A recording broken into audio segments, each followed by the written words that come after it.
Good morning बच्चों and most welcome to another lecture of electricity. बच्चों अभी तक इलेक्ट्रिसिटी में हमने कॉम्बिनेशन ऑफ रेसिस्टेंस पढ़ रखा है और कॉम्बिनेशन ऑफ रेसिस्टेंस में भी बस एक ही पोर्शन पढ़ा है, वो है सीरीज कॉम्बिनेशन। और सीरीज कॉम्बिनेशन पे जितने तरीके के क्वेश्चंस हो सकते थे, 3 तरीके के बेसिक क्वेश्चंस होते हैं, मैंने वो तीनों तरीके के क्वेश्चंस आपको कराए हैं। आज का टॉपिक है हमारा पैरेलल कॉम्बिनेशन और पैरेलल कॉम्बिनेशन पे बेस्ड जितने भी टॉपिक होते हैं वो, उसके बाद हम अपने सिलेबस को आगे लेके चलेंगे। ठीक है, तो बिना देर किए स्टार्ट करते हैं। आप लाइक करो, शेयर करो, सब्सक्राइब करो और मैक्सिमम लोगों तक इस लेक्चर को पहुंचाओ ताकि सब इसका बेनिफिट ले सके। तो स्टार्ट करते हैं अपने आज का लेक्चर जो है बेसिकली पैरेलल कॉम्बिनेशन के ऊपर, है ना। देखो बच्चों क्या है कि सीरीज कॉम्बिनेशन का तो कहानी खत्म हो चुका है, अब हम बात करने वाले हैं पैरेलल कॉम्बिनेशन का। ठीक है, तो हम किसकी बात करने वाले हैं? पैरेलल कॉम्बिनेशन का बात होगा हमारे पास।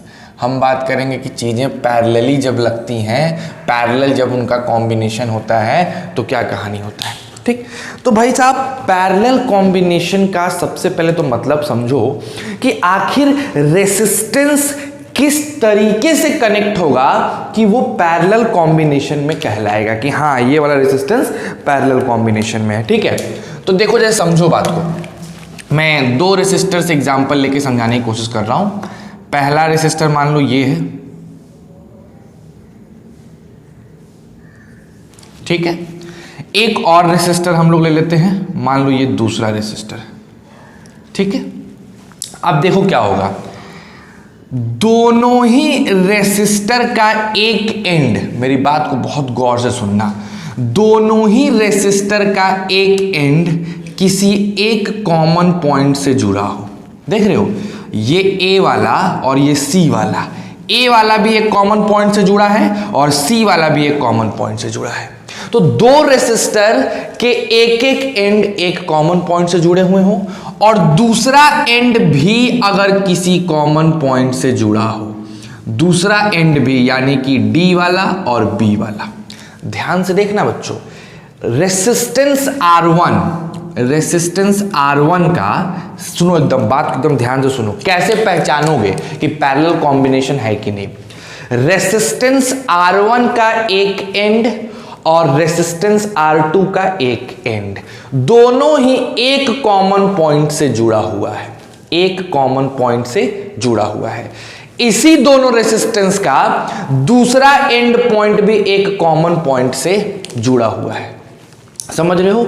और इस दोनों ही कॉमन पॉइंट को ध्यान से देखना, इस दोनों ही कॉमन पॉइंट को एक बैटरी से कनेक्ट कर दिया गया, एक बैटरी से कनेक्ट कर दिया गया और एक स्विच लगा दिया गया।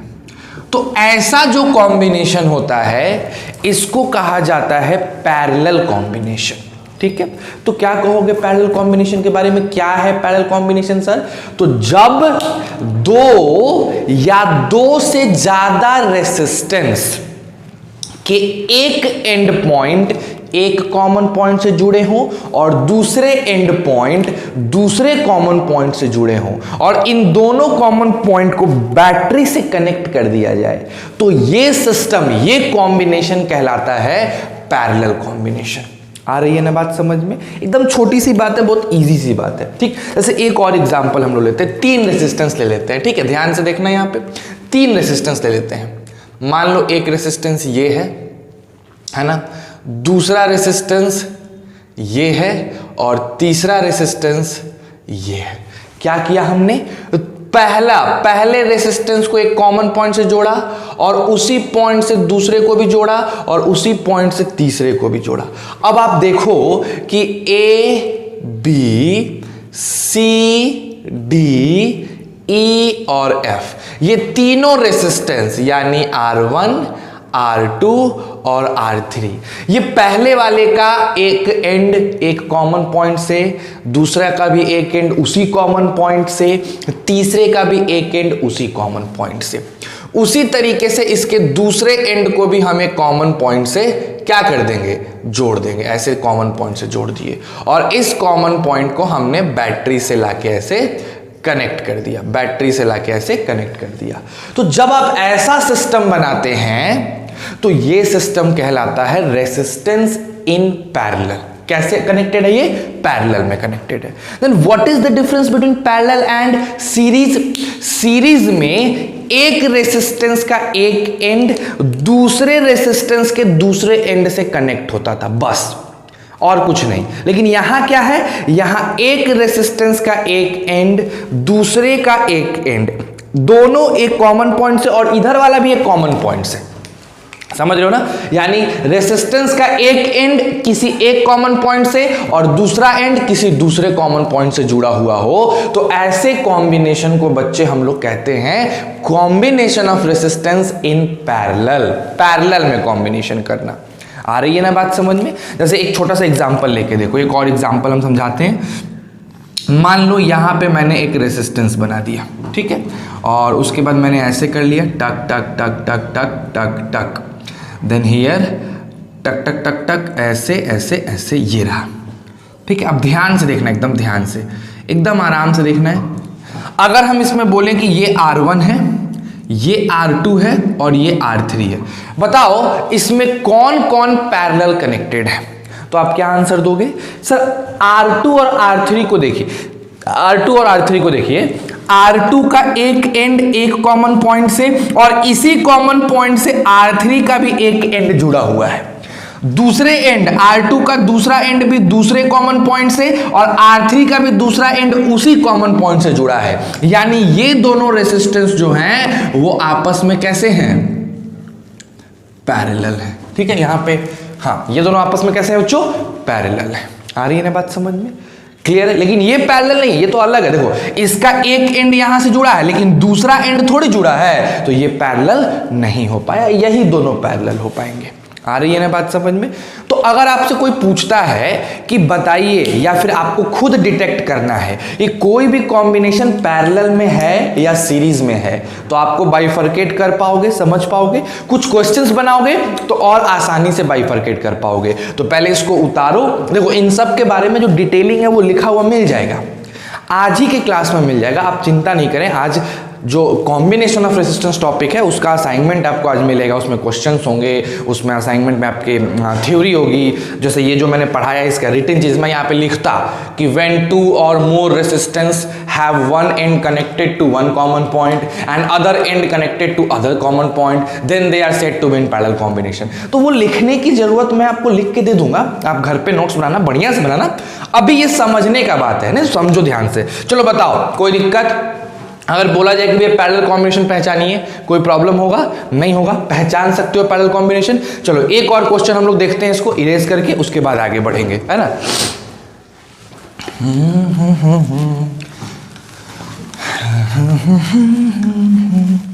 आइए, चलो बच्चों एक और क्वेश्चन देखते हैं। आपको बताना है कि कौन कौन पैरेलल में है और कौन कौन पैरेलल में नहीं है।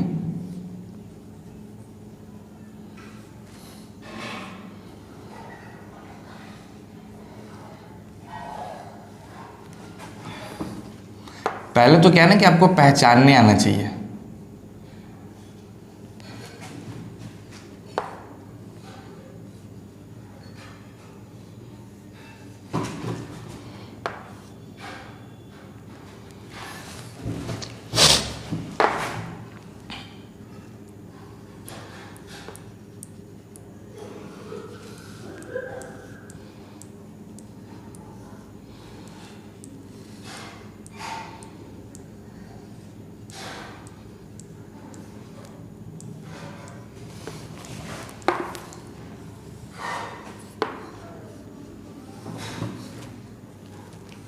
चलो बच्चों इसको जरा ध्यान से देखो, है ना। मैं अलग अलग नेमिंग कर देता हूं। This one is R1, this one is R2, ये R3 है, ये R4 है, ये R5 है, ये R6 है और ये R7 है। अगर मैं बोलूं कि इनमें से कौन कौन पैरेलल में है, तो आप क्या देखोगे? इसका कॉमन पॉइंट यहां, इसका कॉमन पॉइंट यहां, यानी ये दोनों आपस में कैसे हैं? ग्रीन जोन में है, यानी पैरेलल है। उसी तरीके से इसका कॉमन पॉइंट यहाँ, इसका यहाँ, इसका यहाँ, इसका यहाँ, ये चारों आपस में क्या है, ग्रीन जोन में, पैरेलल में है। तो ये दोनों आपस में पैरेलल हो गए और ये चारों आपस में पैरेलल हो गए, लेकिन इसके साथ कोई पैरेलल नहीं है, इसका अलग कहानी है। ये आपस में कैसे हैं, ये दोनों घेरा आपस में कैसे, वो बात की चीज है, लेकिन ये पूरा का पूरा पैरेलल है, ये दोनों आपस में पैरेलल है और ये चारों आपस में पैरेलल है। तो पहचान सकते हो कि कौन सा पैरेलल है, कौन सा पैरेलल नहीं है, बस ऐसे देखना होता है। ठीक है, आ जाओ आगे की तरफ बढ़ते हैं बच्चों, आगे की तरफ बढ़ते हैं थोड़ा सा। अब क्या है कि ये तो सर क्लियर हो गया कि हम किसको पैरेलल कॉम्बिनेशन में कहेंगे और किसको पैरेलल कॉम्बिनेशन में नहीं कहेंगे, ये बात तो क्लियर हो गया। जब रेसिस्टेंस, दो रेसिस्टेंस का एक एंड किसी एक कॉमन पॉइंट से और दूसरा एंड किसी दूसरे कॉमन पॉइंट से जुड़ा हुआ हो, तो वो दोनों रेसिस्टेंस आपस में कैसे कहलाते हैं, पैरेलल कहलाते हैं। अब पैरेलल कॉम्बिनेशन की कुछ खास बातें होती हैं, बहुत सी खास बातें होती हैं। जैसे मैं एक पैरेलल कॉम्बिनेशन ड्रॉ करके वो खास बातें आपको समझाना चाहता हूं। मान लो यहां पे एक रेसिस्टेंस ऐसे लगा हुआ है ना, और दूसरा रेसिस्टेंस ऐसे लगा हुआ है, ठीक है, और हमने इसमें कनेक्ट कर दिया है भाई साहब बैटरी को विथ अ स्विच। ठीक है, अब देखो कहानी क्या है, सिंपल समझना, ये V वोल्ट मान लो, है ना, ये V वोल्ट मान लो। ठीक, अब पैरेलल कॉम्बिनेशन में सबसे इंपॉर्टेंट बात नंबर 1 क्या होता है कि इन पैरेलल कॉम्बिनेशन, इन पैरेलल कॉम्बिनेशन, है ना, पोटेंशियल डिफरेंस इज सेम। समझ जाना, पैरेलल कॉम्बिनेशन में पोटेंशियल का डिफरेंस सेम रहता है। ये बड़ी मजेदार बात है। सर क्यों ऐसा होता है, पोटेंशियल का डिफरेंस क्यों सेम रहता है? अब समझिएगा, यहां पे एक पॉइंट है A और यहां पे एक पॉइंट है B, है ना, पर करंट इधर की तरफ फ्लो करेगा, कोई उसमें दो राय है नहीं, टक टक टक टक करंट आएगा A से B। तो जो पोटेंशियल, मान लो यहां का पोटेंशियल VA है और यहां का पोटेंशियल VB है, तो इस दोनों एंड पॉइंट का अंतर इस R1 रेसिस्टेंस के लिए क्या होगा, VB माइनस VA, और इस दोनों पॉइंट का अंतर इस R2 रेसिस्टेंस के लिए क्या होगा, VB माइनस VA। जो अंतर, जो पोटेंशियल का डिफरेंस R1 के लिए है, वही पोटेंशियल का डिफरेंस R2 के लिए है। तो हमेशा याद रखना होता है कि जब कभी भी हम पैरेलल कॉम्बिनेशन की बात करते हैं तो मेरा पोटेंशियल डिफरेंस क्या होता है, सेम होता है। हमेशा याद रखिएगा, इन पैरेलल कॉम्बिनेशन रेसिस्टेंस के अक्रॉस पोटेंशियल डिफरेंस सेम रहता है। जैसे करंट वाले में करंट सेम होता था सीरीज में, यहां पोटेंशियल सेम होता है, लेकिन करंट क्या करता है, बदलता है, वैरी करता है। करंट यहां पे क्या करेगा बच्चों, वैरी करेगा। तो हम सेकंड लिख सकते हैं, in parallel combination current varies, vary कर जाता है। करंट वहां पे क्या करेगा, वैरी करेगा। अब आती है बात, सर कैसे वैरी करेगा? तो जो करंट होगा वो इनवर्सली प्रोपोर्शनल होगा रेसिस्टेंस के। यानी अगर रेसिस्टेंस ज्यादा है, इसका रेसिस्टेंस ज्यादा है, तो इसमें जो करंट जाएगा वो कम जाएगा। ज्यादा रेसिस्टेंस, जब मान लो एक समझो पाइप है, एक पाइप में कचरा ज्यादा है तो उसमें पानी कम फ्लो कर पाएगा ना, तो ये रेसिस्टेंस ज्यादा यानी कचरा ज्यादा। तो रेसिस्टेंस अगर इस कंडक्टर में ज्यादा है तो यहां पे आपका करंट भी कम जाएगा, लेकिन अगर रेसिस्टेंस कम है तो करंट ज्यादा जाएगा, यानी करंट इनवर्सली प्रोपोर्शनल हो जाता है रेसिस्टेंस के। आ रही है बात समझ में? रेसिस्टेंस कम तो उस वाले में करंट ज्यादा, करंट ज्यादा तो उस वाले में रेसिस्टेंस कम है। समझ रहे हो बात को? ये ध्यान रखना है। दो बातें क्लियर कॉन्सेप्ट है। पहला चीज, पैरेलल कॉम्बिनेशन में पोटेंशियल डिफरेंस सेम होता है। दूसरी चीज, पैरेलल कॉम्बिनेशन में करंट वैरी करता है। ठीक है, चलो अब मान लेते हैं कि भाई साहब भी अमाउंट का हमने लगाया वोल्टेज, भी अमाउंट का हमने लगाया वोल्टेज, ठीक है, जिसके वजह से I अमाउंट का करंट फ्लो किया। ठीक, करंट आया टक टक टक टक टक टक, यहां से आया टक टक टक टक टक टक टक टक, लेकिन यहां जब आया तो दो हिस्सों में बट गया। इसमें चला गया I1 और इसमें चला गया I2। फिर I1 यहां से निकला टक, फिर I2 यहां से निकला टक, फिर से अगेन कितना अमाउंट ऑफ करंट निकला, I अमाउंट ऑफ करंट निकला। आ रही है ना बात समझ में? ध्यान से समझना। स्विच को ऑन किए, भी से करंट निकला, आई अमाउंट यहां आया, टुक से रुक गया, रुकने के बाद आई अमाउंट करंट, कुछ अमाउंट इसमें चला गया और कुछ अमाउंट इसमें चला गया, और इसमें से सर फ्लो करके आया, फिर यहां मिल गया, मिल के फिर आई अमाउंट ऑफ करंट निकल गया। आ रही है बात समझ में? तो अगर हम कहें कि भाई साहब क्या लिख सकते हैं, let the total amount of current flowing through the given circuit is I। तो कोई दिक्कत है नहीं। Now in resistance R1 amount of current कितना हो जाएगा, I1। ठीक है, सेम उसी तरह इन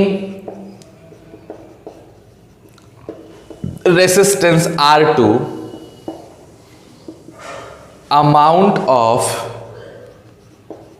करंट इज I2। कितना करंट मान लोगे बच्चों, I2 करंट, इसमें R1, इसमें I1, इसमें I2 करंट हो गया। अब देखते हैं, इसको ऐसे लिखो, एज वी नो, हम क्या जानते हैं कि I जो है वो क्या है बच्चों, I1 प्लस I2 के बराबर। दिख रहा है ना आपको, एक मिनट चेक कर लूं मैं जरा, हाँ दिख रहा है। I क्या है आपका, I1 प्लस I2 हो जाएगा। ठीक है, I equal to I1 plus I2 हो जाएगा, बहुत सिंपल सी बात है। अब इसके आगे की कहानी है ना, हम लिखेंगे बाई ओम्स लॉ। I को हम लिख सकते हैं, समझिएगा, I को हम लिख सकते हैं V अपॉन आर नेट। भाई नेट आई है तो पोटेंशियल भी, इसमें जितना भी रेसिस्टेंस है उसको हम आर नेट लिख सकते हैं। उसी तरीके से हम I1 को लिख सकते हैं, भी तो रहेगा सर, क्योंकि इसके पास रेसिस्टेंस R1 के पास भी भी अमाउंट ही वोल्टेज जा रहा है, बिकॉज इसका जो पोटेंशियल होगा वही इसका पोटेंशियल होगा। इस दोनों एंड पॉइंट का पोटेंशियल कितना है, भी है, तो हम क्या लिखेंगे, I1 इज इक्वल टू भी अपॉन R1। उसी तरह अगर हम कहें I2 क्या हो जाएगा, तो V अपॉन R2 लिख सकते हैं। अब इस दोनों को इस इक्वेशन में डालिए, ऊपर वाले इक्वेशन में, इसको मान लीजिए इक्वेशन 1, इसमें डालिए। तो I की जगह आप क्या लिखिएगा, I की जगह लिखिएगा V अपॉन आर नेट, जिसको आर इक्विवेलेंट भी कहा जाता है। I1 की जगह V अपॉन R1 और I2 की जगह V अपॉन R2, है ना। यहां से आपने भी क्या कर लिया, कॉमन निकाल लिया, तो 1 upon R net is equal to, भी कॉमन निकालोगे तो 1 upon R1 plus 1 upon R2, ये भी कट गया। और यहां से वहां से हमारे पास एक रूल आ गया तीसरी बात, कि अगर हम चाहते हैं कि इस दोनों रेसिस्टेंस को हटा दें और यहां पे एक नेट रेसिस्टेंस लगा दें जो इस दोनों का काम करे, इक्विवेलेंट लगा दें, तो हम लिखेंगे 1 अपॉन आर इक्विवेलेंट होता है 1 upon R1 plus 1 upon R2। ठीक, इस तरीके से इक्विवेलेंट निकालते हैं। जैसे सीरीज कॉम्बिनेशन में सिंपल जोड़ देते थे, यहां सिंपल नहीं जुड़ेगा, यहां 1 अपॉन आर इक्विवेलेंट हो जाएगा 1 upon R1 plus 1 upon R2।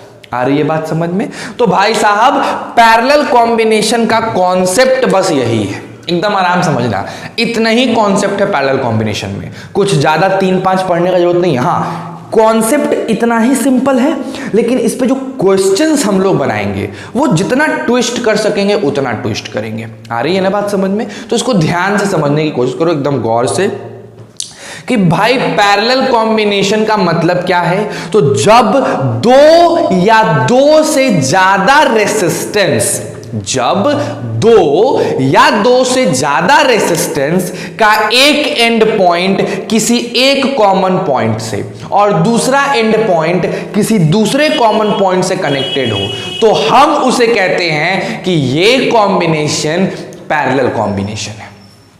Clear है? उसके बाद की बात क्या निकल के आई कि सर जी पैरेलल कॉम्बिनेशन में पोटेंशियल डिफरेंस सेम होता है। जी हाँ, जो पोटेंशियल R1 का वही पोटेंशियल R2 का, वही पोटेंशियल R3 का, वही पोटेंशियल R4 का, यानी सबकी पोटेंशियल क्या होगी पैरेलल कॉम्बिनेशन में, सेम हो जाएगी। फिर नेक्स्ट, पैरेलल कॉम्बिनेशन में करंट अलग अलग होता है, करंट वैरी करता है, करंट चेंज करता है। ठीक है, कैसे चेंज करता है, तो I is inversely proportional to resistance, यानी इसमें रेसिस्टेंस ज्यादा तो करंट कम जाएगा। खुद सोचो कि अगर एक पाइप है जिसमें कचरा ज्यादा भरा हुआ है तो पानी उधर से ना जाके इधर से निकल जाएगा पट से, तो करंट उधर कम जाएगा और इधर ज्यादा जाएगा। समझ रहे हो ना बात को, ये वाली सिनेरियो चलती है। नेक्स्ट सर, अगर हमें इस सर्किट को हटाना है और यहां पे एक रेसिस्टेंस लगा देना है, सिंगल एक रेसिस्टेंस लगा देना है, तो क्या करेंगे, कुछ नहीं करना है बच्चों, बस 1/R equivalent is equal to 1/R1 plus 1/R2 का फॉर्मूला लगा के निकाल लेना है। तीसरा होता तो 1/R3 लिख देते, चौथा भी होता तो 1/R4 लिख देते, ऐसे करके आगे बढ़ जाते। इसका proof, let the total amount of current flowing through the given circuit is I, resistance R1 है, R1 के थ्रू करंट I1, R2 के थ्रू करंट I2। हम जानते हैं कि I जो है वो I1 प्लस I2 होगा, नेट करंट होगा, उससे हमने ओम्स लॉ लगा के एक रिलेशन निकाल लिया, और ये बहुत इंपॉर्टेंट है, इसको प्रूफ करने को दे सकता है। ठीक है, तो इसको बढ़िया से उतार लीजिए, फिर हम लोग आगे के कॉन्सेप्ट को देखते हैं। जल्दी करिए बच्चों, प्लीज फटाफट करिए आगे, अभी और इस पर थोड़ा सा शार्प होना जरूरी है ना। अभी हम लोगों ने बहुत कम चीजें देखी हैं, कुछ नहीं देखा है अभी हमने, अभी तो बस धीरे धीरे चल रहा है, अभी तो बस सीखे हो पैरेलल कॉम्बिनेशन क्या होता है ना।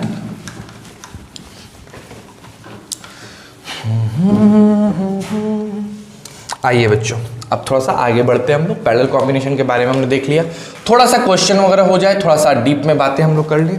जैसे एक छोटा सा एग्जांपल लेते हैं, ठीक है। सबसे पहला क्वेश्चन आता है, फाइंड द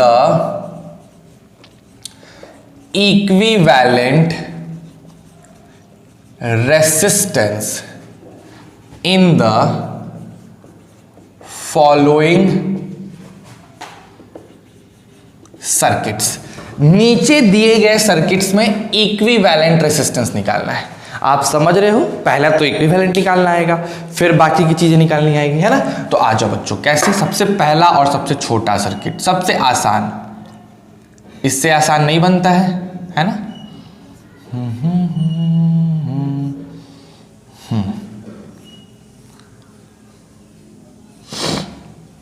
प्लस का साइन माइनस का साइन, मान लो ये 2 ओम है और ये 4 ओम है। अब बोला गया कि इस दोनों रेसिस्टेंस के जगह एक ऐसा रेसिस्टेंस बताओ जिसको डाल दें तो दोनों का काम होने लग जाए, है ना। तो हम क्या कहेंगे, हम कहेंगे कि भाई साहब फॉर्मूला है 1/R equivalent is equal to 1/R1 plus 1/R2, है ना, एकदम बेसिक क्वेश्चन। तो सर यहाँ पे हमें 1/R इक्विवेलेंट निकालना है। यहाँ लिखेंगे 1/R1 की जगह 1/2 और 1/R2 की जगह 1/4।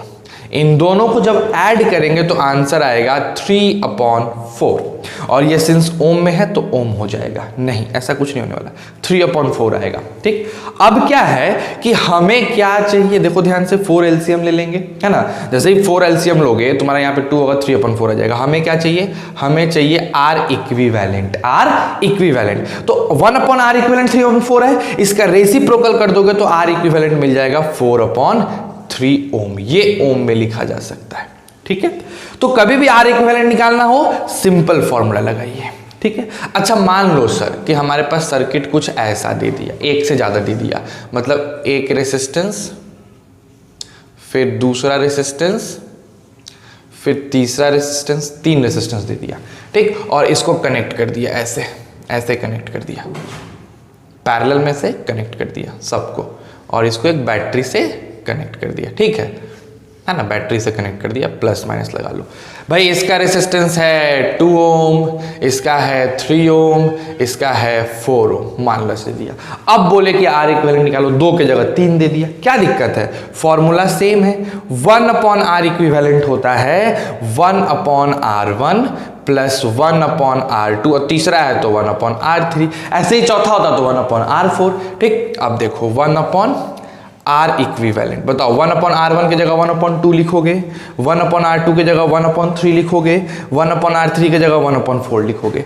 अब बताओ 2, 3, 4 का एलसीएम कितना होता है? तो जहां तक मुझे लगता है 2, 3, 4 का एलसीएम 12 होगा, है ना, सिंपल सी बात है। तो यहाँ 6 होगा, यहाँ 4 होगा, यहाँ 3 होगा।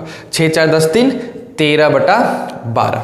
ध्यान से देख लो यार, 12 भी तो एलसीएम आएंगी ना, 4 3 12, 3 छक 3 चौका 12, 2 छक 12 है ना, ऐसा आ जाएगा। तो हमारे पास 1/r इक्विवेलेंट आ गया 13/12। अगर मैं बोलूं r इक्विवेलेंट बताओ, तो जस्ट इसको पलट दोगे, 12/13 r इक्विवेलेंट हो जाएगा। तो अगर 2 को दे तब भी निकाल सकते हैं, 3 को दे तब भी निकाल सकते हैं। और जो निकाल रहे हो वो क्या है, इन सब को हटा दो और सिर्फ 12/13 ओम का यहां एक रेसिस्टेंस लगा दोगे, तुम्हारा काम आसानी से कंप्लीट हो जाएगा। जो ये तीनों मिल के करेंगे वो ये अकेले कर देगा। आसान हो जाएगा ना। तो इस तरीके से आर इक्विवेलेंट निकालते हैं। थोड़ा सा और अच्छा करते हैं क्वेश्चन को, है ना, थोड़ा सा और अच्छा। चलो इसको मिटा दिया जाए बच्चों, एकदम आराम से थोड़ा ज्यादा क्वेश्चंस लेके आते हैं। आ जाइए तीसरे नंबर क्वेश्चन को देखा जाए जरा। तीसरा नंबर क्वेश्चन देखा जाए, सी नंबर क्वेश्चन देखा जाए क्या है। मान लीजिए क्या किया गया, आपके पास एक रेसिस्टेंस लगा दिया गया, दूसरा रेसिस्टेंस लगा दिया गया, फिर तीसरा रेसिस्टेंस लगा दिया गया, देन चौथा रेसिस्टेंस लगा दिया गया, एंड एक और पांचवा रेसिस्टेंस लगा दिया गया। ऐसे 5 अलग अलग रेसिस्टेंस लगा दिए गए और बोला गया इसका आर इक्विवेलेंट निकालो। इसका रेसिस्टेंस है आर, इसका भी आर, इसका भी आर, इसका भी आर, इसका भी आर। बोला गया इसका आर इक्विवेलेंट निकालिए। तो आप क्या लिखिएगा फॉर्मूला से, 1/r equivalent is equal to 1/r1, फिर 1/r2, फिर 1/r3, फिर 1/r4 और फिर 1/r5। ऐसा आपने लिख दिया, ठीक है।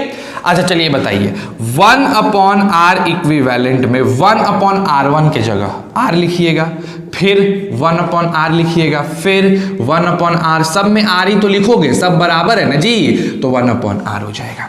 तो 1/r इक्विवेलेंट हो जाएगा 5/r। जब इसको पलटोगे तो r इक्विवेलेंट आ जाएगा r/5। क्या आ जाएगा, r/5। तो यहां से एक बच्चे कॉन्सेप्ट निकल के आता है, एक कॉन्सेप्ट हम लोग यहां पे सीख गए कि if n resistance are connected in parallel and they have same resistance, then R equivalent is equal to R/n। क्या हो जाएगा मेरे प्यारे बाल को, R/n। अगर 5 सेम रेसिस्टेंस लगे हैं तो R इक्विवेलेंट R/5 आ रहा है। 6 को सेम लगा होता तो R/6 आता, 10 को सेम लगा होता तो R/10 आता, और अगर n को रेसिस्टेंस सेम लगा होता तो R/n आता। ये एक छोटी सी बात है जो कि आप सीख रहे हो, ठीक है। तो देखो क्या होता है कि जब आप पैरेलल कॉम्बिनेशन की बात करते हैं तो पैरेलल कॉम्बिनेशन में इक्विवेलेंट इसी टाइप का बनता है, बस ऐसा ही नॉर्मल इक्विवेलेंट बनेगा। लेकिन अब क्या होता है कि जो आपने सीरीज कॉम्बिनेशन पढ़ा और जो आपने पैरेलल पढ़ा, इन दोनों को मिला देता है, और जब इन दोनों को मिलाएगा तभी तो कहानी अच्छी होगी, तब भयानक क्वेश्चंस बनने शुरू होते हैं। तो अब जो हम पढ़ने जा रहे हैं वो सीरीज कॉम्बिनेशन और पैरेलल कॉम्बिनेशन दोनों को मिला के क्वेश्चंस किस टाइप का पूछा जा सकता है वो पढ़ने जा रहे हैं। आ रही है ना बात समझ में? चलो इसको उतार लो फटाक से बच्चों।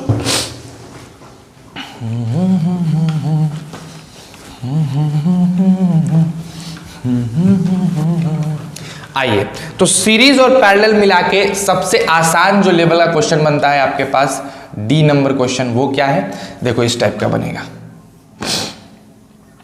एकदम आसान तरीके से देखेंगे, एकदम आसान तरीके से।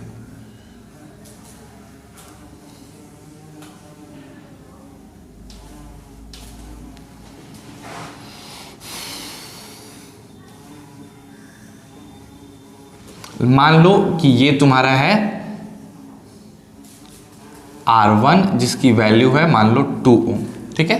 ये है तुम्हारा R2 जिसकी वैल्यू है 4 ओम, और ये है आपका R3 जिसकी वैल्यू है मान लो 8 ओम, ठीक है। सिंपल सा, एकदम सिंपल क्वेश्चन दिया गया। अब बोला जा रहा है कि इसमें इक्विवेलेंट रेजिस्टेंस निकालो, यानी इन सब को हटा के एक ऐसा बताओ जो लगा दे तो काम बन जाए।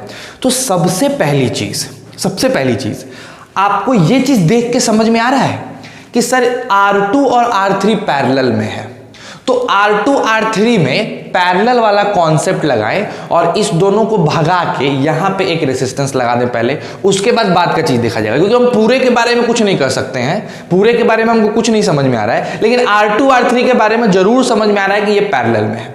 तो एक काम करते हैं, सबसे पहले हम यहां लिखेंगे कि इन द अबव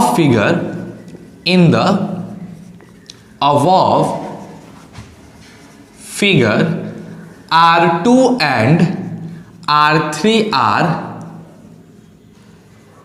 पैरेलल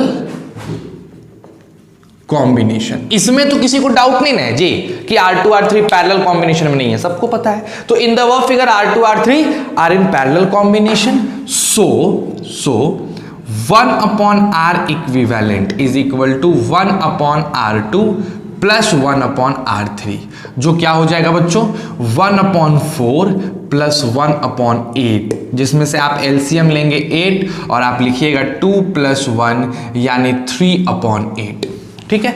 अब यहां से हमने R इक्विवेलेंट निकाल लिया 8/3 ओम, ठीक।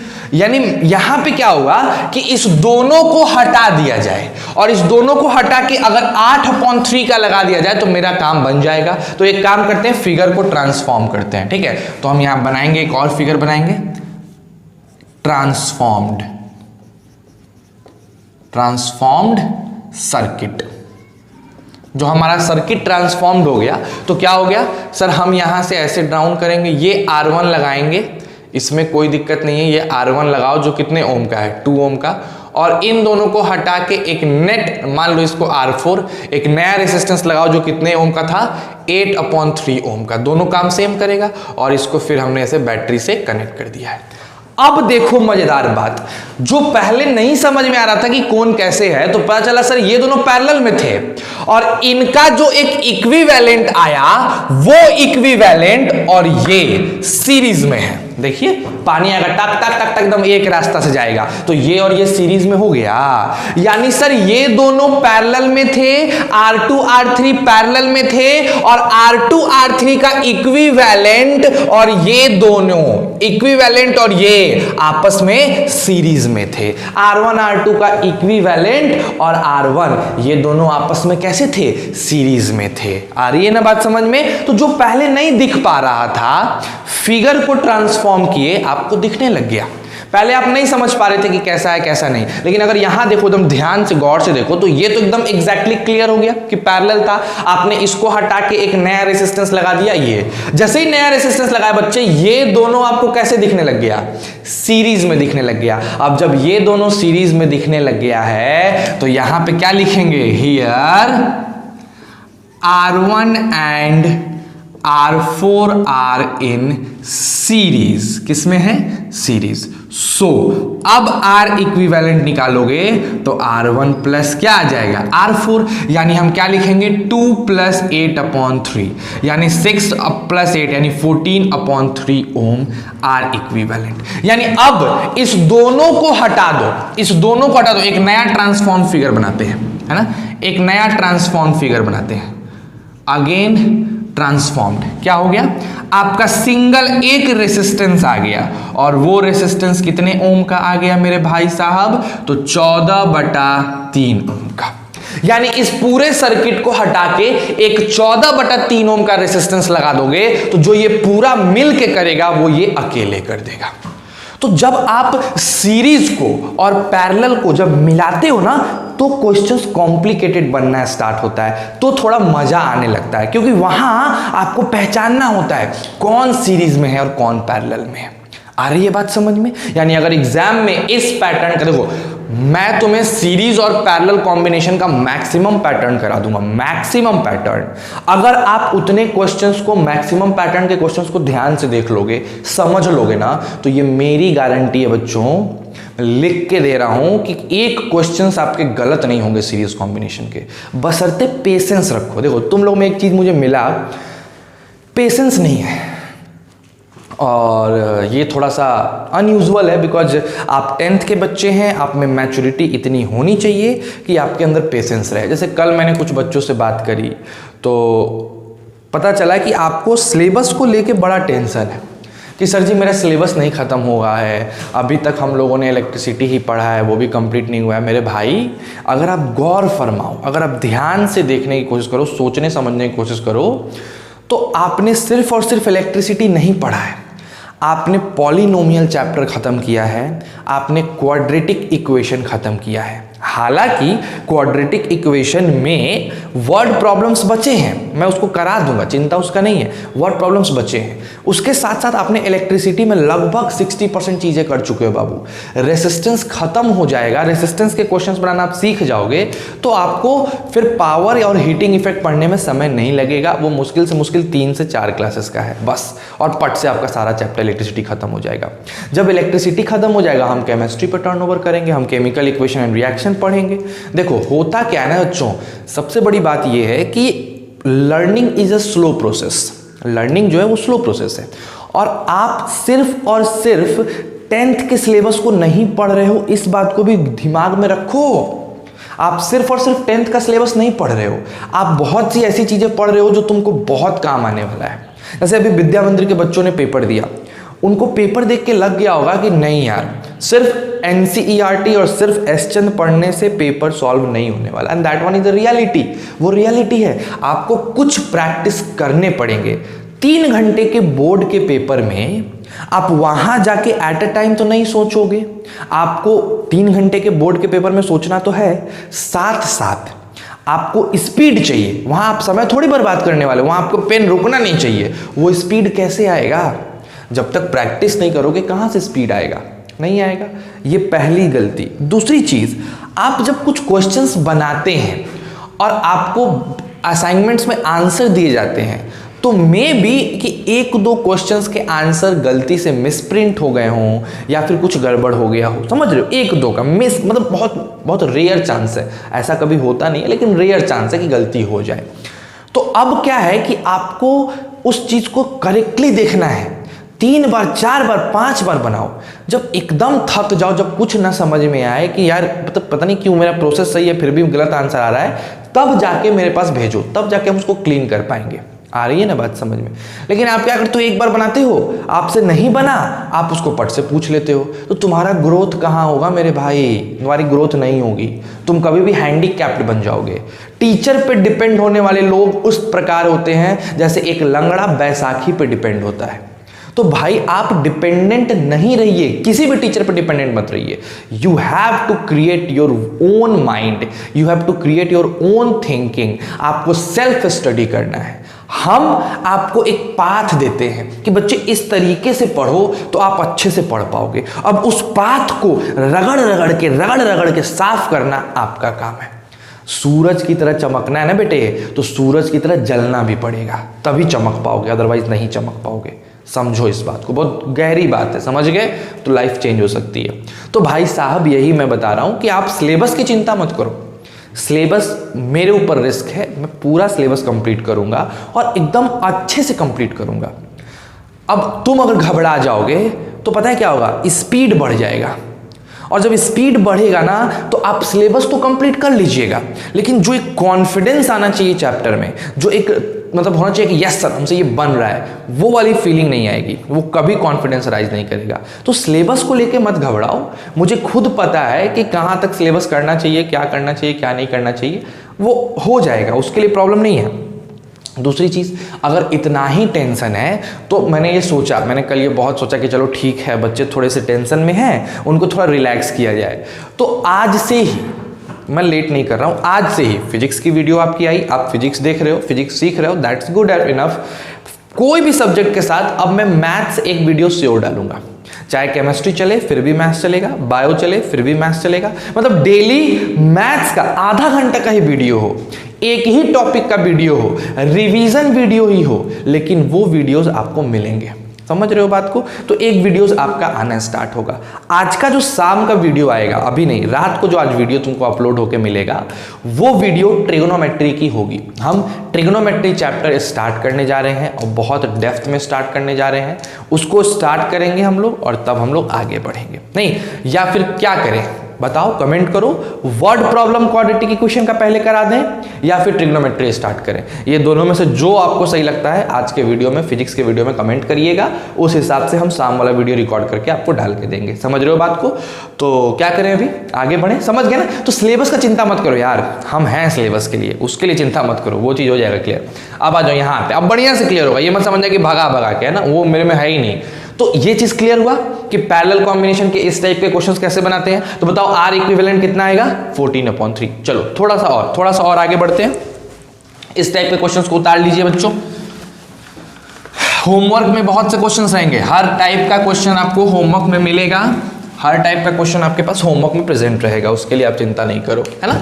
चलो नेक्स्ट आते हैं E नंबर क्वेश्चन। भाई साहब E नंबर क्वेश्चन कैसा होगा? थोड़ा सा टिपिकलिटी बढ़ाते हैं। एक क्वेश्चन इस टाइप से बनता है, ठीक है। उसके बाद नेक्स्ट,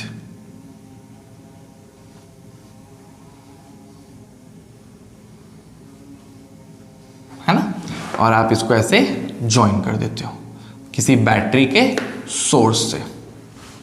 क्लियर है? चलो मान लो इसकी रेसिस्टेंस है R, इसका भी रेसिस्टेंस है R, इसका भी रेसिस्टेंस है R, इसका भी रेसिस्टेंस है R, है ना। हमको असल में क्या करना है, हमको इसका इक्विवेलेंट निकालना है कि इसकी इक्विवेलेंट रेसिस्टेंस क्या होने वाली है, ये पता लगाना है। भाई क्या होगा देखते हैं। तो जब सब देखोगे ना तो एक फ्लो में आपको दिख रहा है कि ये R और ये R आपस में कैसे हैं, ये दोनों के दोनों R आपस में पैरेलल है। बिकॉज इसका एक पॉइंट, इसका एक पॉइंट कॉमन पॉइंट से, इसका एक पॉइंट, इसका एक पॉइंट कॉमन पॉइंट से, सेम कहानी यहां है। तो ये दोनों आपस में कैसे होगा मेरे प्यारे बच्चों? पैरेलल में हो गए। ये आपस में पैरेलल में, ये आपस में पैरेलल में। तो पहले तो पैरेलल सॉल्व करें, फिर बाद में देखेंगे। तो चलिए आइए, जब हम इन दोनों की बात करते हैं बच्चों, इन दोनों का बात करेंगे तो इसका नाम कुछ रख लो। इसको R1 मान लो, है ना, इस वाले को R2 मान लो। हालांकि सब बराबर है, लेकिन अब क्या करोगे, मानना पड़ेगा, आसानी होगी। R1 और R4 क्या लिखोगे? लिखोगे अकॉर्डिंग टू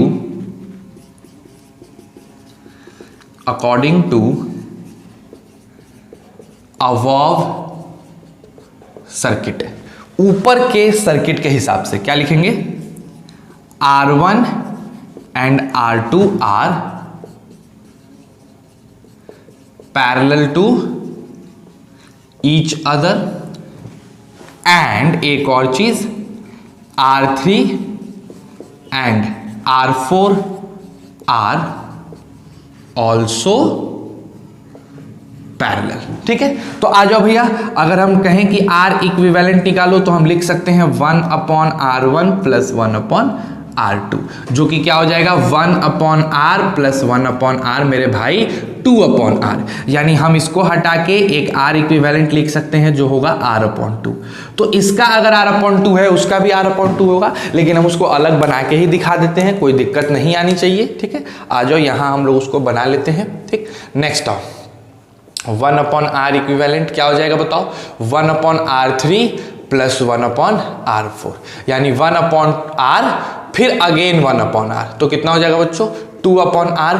तो यहां से हम R इक्विवेलेंट लिख सकते हैं R/2। तो दोनों का R/2 हो गया। अब इसको हटा के R/2 का रेसिस्टेंस लगाया जा सकता है और इसको भी हटा के R/2 का। तो हमने फिगर को किया ट्रांसफॉर्म्ड। जब ट्रांसफॉर्म्ड करोगे फिगर को तो एक रेसिस्टेंस यहां और एक अलोन रेसिस्टेंस यहां, बाकी सब चीजें ऐसे ही बनी रहेंगी, बैटरी उटरी सब वैसे ही रहेगा। ठीक है, ये कितने का है? R/2 का। ये कितने का है? R/2 का। अब ध्यान दो, ये दोनों आपस में कैसे हैं? सीरीज में। क्या हो गया, कितना मजा आया। ये दोनों आपस में पैरेलल, ये दोनों आपस में पैरेलल, लेकिन ये पूरा कॉम्बिनेशन और ये पूरा कॉम्बिनेशन आपस में सीरीज में आ गया। तो अब अगर यहां R इक्विवेलेंट इस केस में निकालें तो क्या होगा, R/2 प्लस R/2, यानी कितना आ गया मेरे प्यारे बच्चों, R आ गया। तो कितना ओम हो गया, इस पूरे को हटा के सिर्फ एक रेसिस्टेंस अगर हम लगा दें, कितने ओम का, R ओम का, तो ये पूरे सर्किट का काम ये अकेला R ओम कर देगा। आ रही है बात समझ में ना। तो एक इस टाइप का कॉम्बिनेशन बनता है। तो इस टाइप के कॉम्बिनेशन में खास क्या है सर, कि ये दोनों आपस में पैरेलल, ये दोनों आपस में पैरेलल, और ये पूरा आपस में सीरीज में है। एकदम धीरे धीरे ब्रेक करेंगे हम लोग, बहुत अच्छे अच्छे क्वेश्चंस पे। क्लियरिटी है, इसको उतारो फिर आगे बढ़ते हैं। Do it fast.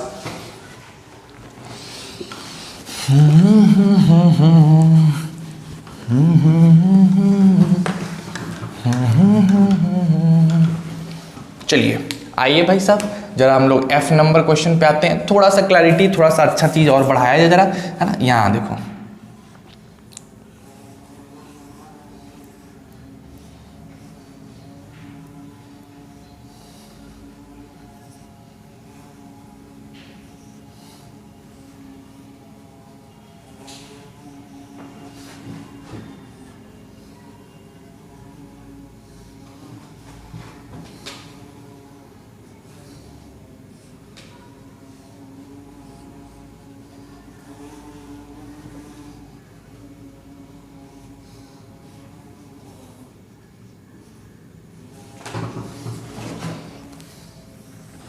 भाई साहब ये क्वेश्चन आपको दे दी गई, ठीक है। चलो यहां पे सबका रेसिस्टेंस R है ना। ये भी R है, ये भी R है, ये भी R है, इसको भी R करो, इसको भी R करो, ये भी R है, ये भी R है, ये भी R है, ये भी R है। अब आपको बताना है कि इस पूरे सर्किट को किस तरीके से R इक्विवेलेंट निकाला जाए, पूरे सर्किट का R इक्विवेलेंट कैसे निकाला जाए। एकदम सिंपल, कोई टेंशन का विषय नहीं, एकदम आसान है। सर ये तीनों आपस में कैसे हैं, पैरेलल। तो अगर ये तीनों आपस में पैरेलल हैं तो R R R 3 है, यानी R/3। तो इसको हटा दिया जाए और इसको हटा के क्या लगा दें, R/3 का रेसिस्टेंस लगा दें। समझ रहे हो, इस तीनों को हमने R/3 कर दिया। ये तो भाई खैर R है तो इसको R बना के छोड़ दो, इसके साथ तो अभी कोई छेड़छाड़ नहीं कर सकते हैं। ये तीनों आपस में फिर कैसे हैं, पैरेलल। तो इस तीनों को हटा के अगेन यहां पे एक ठो R/3 का फिर से लगा दिया गया, इस तीनों को हटा के, ठीक। अच्छा बताओ, ये दोनों आपस में कैसे हैं, अगेन पैरेलल। तो इसको हटा के यहाँ पे एक और लगा दो जो हो जाएगा R/2 का। क्यों ऐसा यूज कर रहे हैं, फॉर्मूला मैंने बताया है। और तब अपना बैटरी ऐसे कनेक्ट कर दो। जैसे ही भाई साहब बैटरी कनेक्ट करोगे, मजा आ गया। अरे अरे अरे, ये सब का सब सीरीज में, और अगर ये सीरीज में है तो इन सब को हटा के एक रेसिस्टेंस लगाया जा सकता है। और वो एक रेसिस्टेंस कितने का होगा, सबको जोड़ दो।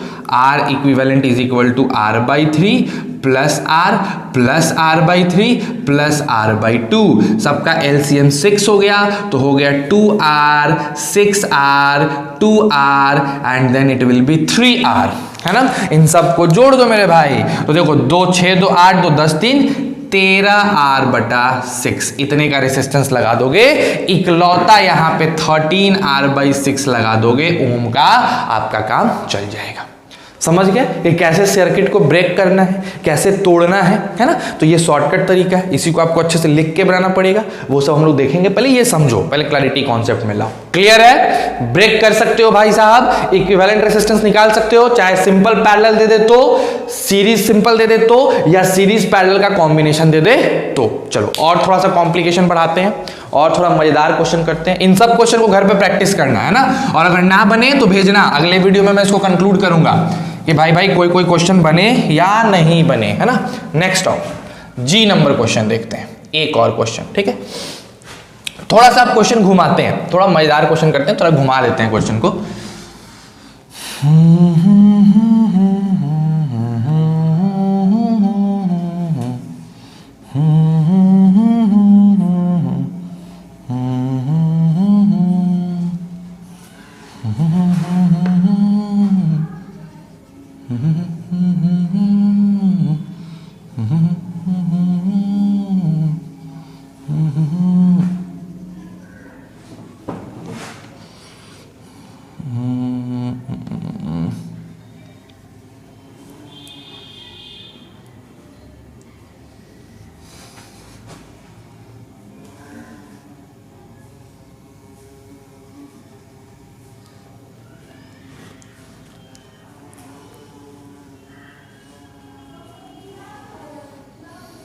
बस, ज़्यादा अभी नहीं, अचानक ज़्यादा घुमा देंगे दिक्कत हो जाएगा। एकदम आसान क्वेश्चन है बच्चे। देखो फिगर को ट्रांसफॉर्म करना सीखो।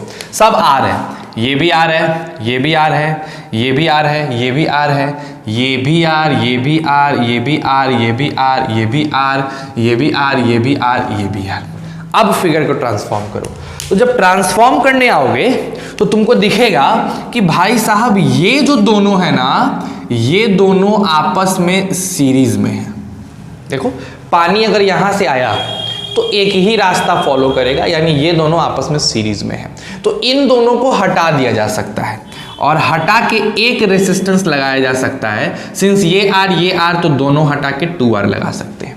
उसी तरीके से ये दोनों भी भाई साहब आपके सीरीज में है, नीचे वाला दोनों भी।